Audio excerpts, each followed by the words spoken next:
مجھے امید سے ہونے کی جب بھی خوشخبری ملتی، اس کے کچھ دنوں بعد ہی میرا بچہ ضائع ہو جاتا۔ میں اپنی ساس کے کہنے پر پیروں باباؤں کے پاس جاتی، تعویذ لاتی۔ پھر ایک روز میری دیورانی امید سے ہوئی، مجھے اس سے جلن ہونے لگی۔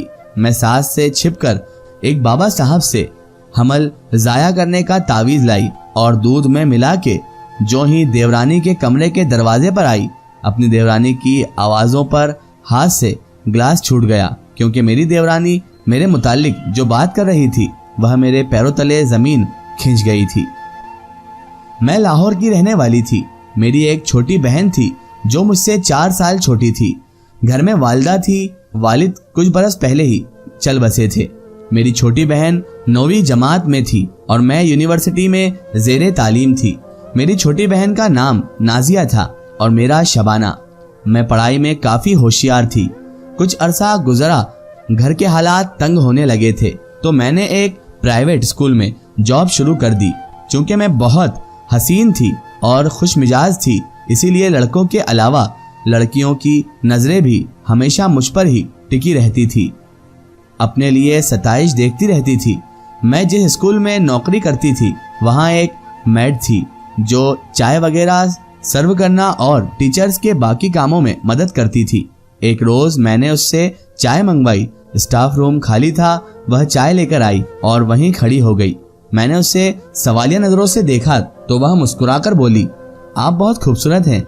میں اس کی تعریف پر ہلکا سا مسکرائی اور شکریہ ادا کیا۔ اس نے مجھ سے پوچھا، کیا میں آپ کے ساتھ بیٹھ سکتی ہوں؟ یوں تو ٹیچرز کو کسی کو ساتھ بٹھانے کی اجازت نہ تھی، پر اس وقت کوئی نہیں تھا وہاں پر، تو میں نے اجازت دے دی۔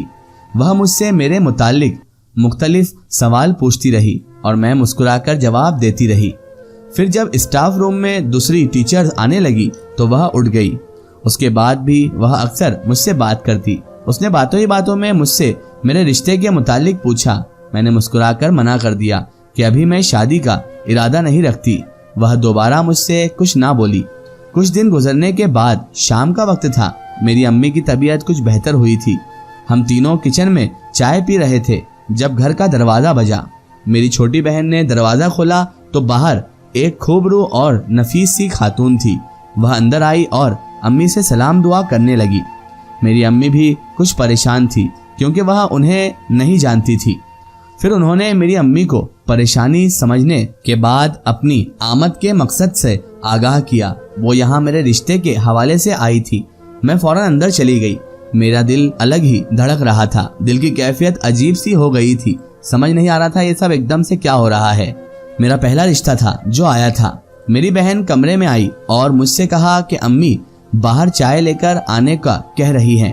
میں عجیب و غریب خدشات کا شکار ہوتی چائے بنانے لگی تو میری بہن خوشی سے مجھے بتانے لگی کہ باہر وہ عورت ایک بڑی گاڑی میں آئی ہے اور ساتھ ڈرائیور بھی ہے۔ میں بہت حیران ہوئی کہ بھلا کوئی میرا انجان عورت میرے متعلق کیوں بات کرنے آئی ہے، وہ بھی میرا رشتہ لے کر، وہ بھی اتنی امیر عورت۔ مجھے کچھ سمجھ میں نہیں آ رہا تھا۔ اور مجھے کیسے جانتی ہے وہ عورت؟ اپنے دل میں اٹھتے ہوئے سوالات کو دباتے ہوئے میں چائے کی ٹرے لیے باہر آئی۔ وہ عورت جتنی امیر تھی اس کے اندر اتنی ہی شرافت بھی تھی۔ اس کے انداز اور خلوص میں بالکل غرور نہیں تھا۔ وہ ہمارے چھوٹے سے کچن میں ہی بہت خوشی سے بیٹھی ہوئی تھی۔ میری امی نے مجھے پاس بیٹھنے کا اشارہ کیا۔ میں سر جھکائے بیٹھ گئی۔ وہ عورت مجھ سے مختلف سوال کرنے لگی، پھر میری تعریف کی۔ اس کے بعد امی نے مجھے اندر بھیج دیا۔ اندر آ کر میں بے چینی سے ٹہلنے لگی۔ کچھ بھی سمجھ نہیں آ رہا تھا۔ کچھ دیر بعد دروازہ کھل کر بند ہونے کی آواز آئی تو میں فوراً باہر نکلی۔ وہ خاتون اب جا چکی تھی اور امی بہت خوش نظر آ رہی تھی۔ امی یہ کون تھی اور کیوں آئی تھی؟ میں نے پریشانی سے پوچھا۔ تمہارے رشتے کے لیے آئی تھی۔ دیکھنے میں اور اخلاق سے بہت بھلی لگ رہی تھی۔ مجھے یقین تھا اللہ پر کہ وہ ایسے ہی بنا کسی پریشانی کے میری بیٹیوں کے لیے بہترین رشتے لگوائے گا۔ وہ تمانیت سے شکر کرتی بولی، پر امی آپ ایسے کیسے کہہ سکتی ہیں؟ ہم تو انہیں جانتے بھی نہیں ہیں۔ مجھے امی کی باتیں سن کر مزید پریشانی ہوئی۔